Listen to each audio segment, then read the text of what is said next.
quick, it actually goes back to the point about being on defense. And one thing that continues to bother me is we allow them to define the language.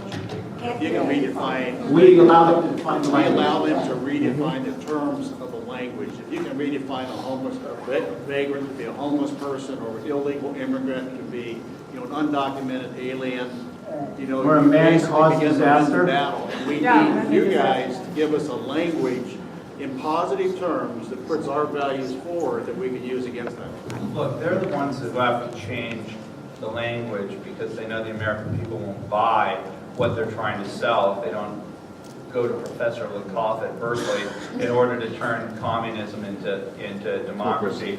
You saw the cover of Bloomberg Business Magazine, and there was like a really handsome lady there, and it said green capitalism. And then you start reading about it and you realize it's the carbon credits crap. And look, they own things, they just grab the environment. Name one person you know that's against the environment. They're for the children. Oh, that means that we're against the children. Again, it's the culture, it's the schools, it's the churches, it's the media, it's the Hollywood, it's the music, it's not the politics.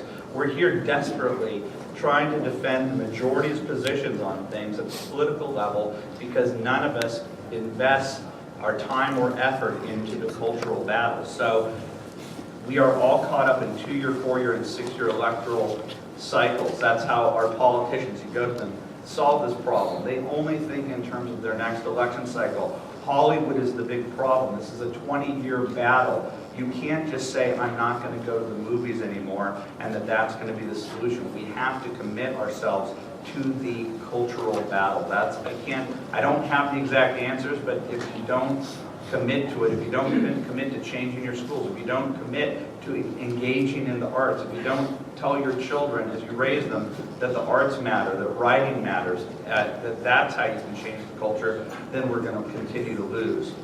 Right there in the back, please, keeping it short. I want to talk about the culture in Hollywood for a minute. There's an audience that is hungry to hear about our heroes from the Revolutionary War.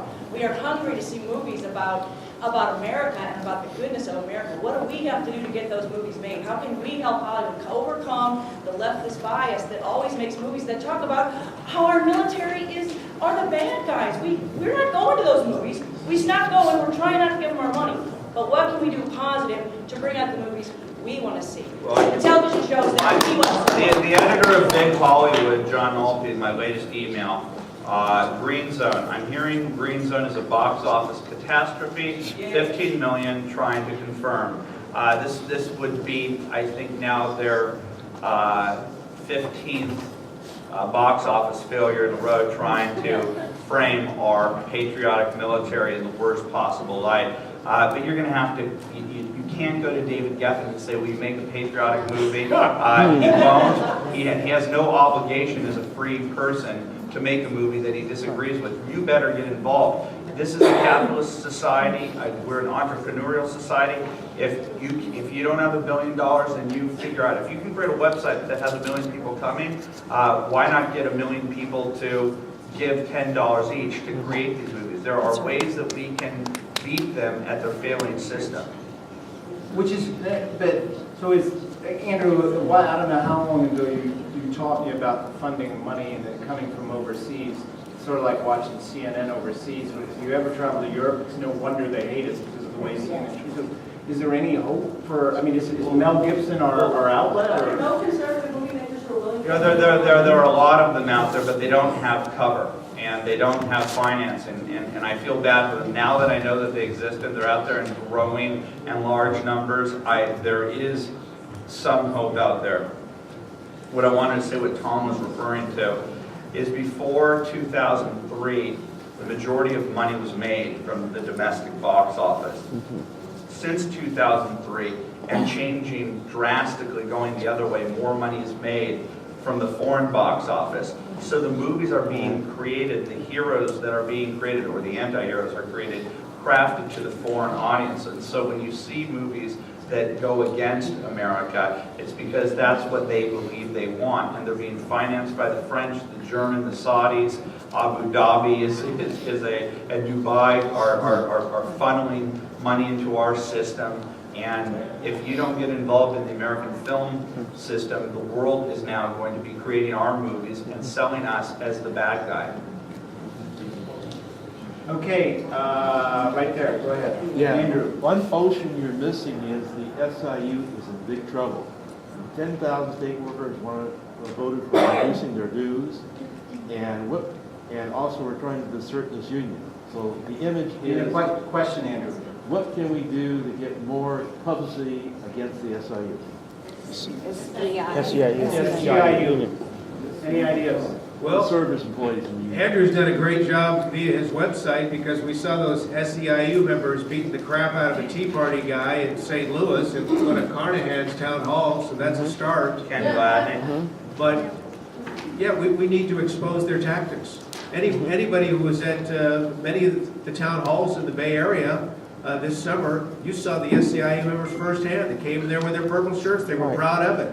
And they have the media on their side, the mainstream media. They're not going to show you the strong-arm tactics employed at the door to filter in the types of people they wanted into those town halls. So you're right, it's got to be the new media exposure. I mean, just so you get some context, the explosion in the U.S. federal government came in the 1970s when it raced from just over $200 billion to where we are to now, which is directly timeline analogous to when public employee unions got the collective bargaining right and the ability to take money out of paychecks.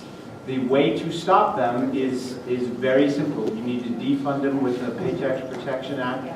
In Washington State, for instance, it went from 98% having money extracted out of their paychecks to 7% overnight, and they defunded the union. That is something simple we got to do. Someone else, quick question, John.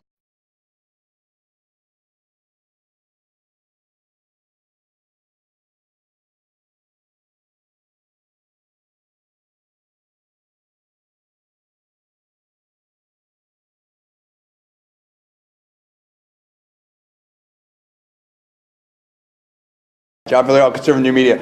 I want to try to tie some of this stuff together very quickly, so I'll speak very quickly.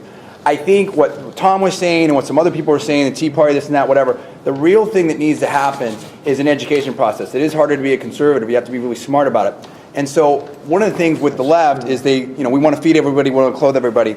And so it's an emotional type of thing. If you combine programs that actually work with, an analysis, one of the things that I really hammer on is that at no level in education do we ever teach finance or economics. So there's not even a theoretical basis, along with the Constitution and everything like that.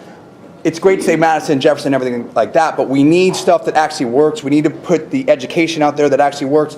The Tea Party, doesn't matter if it's a big movement or who's heading in or whatnot. It's getting people aligned with ideology and education and then putting that into direct action, whether it be Breitbart, new media, electing good officials.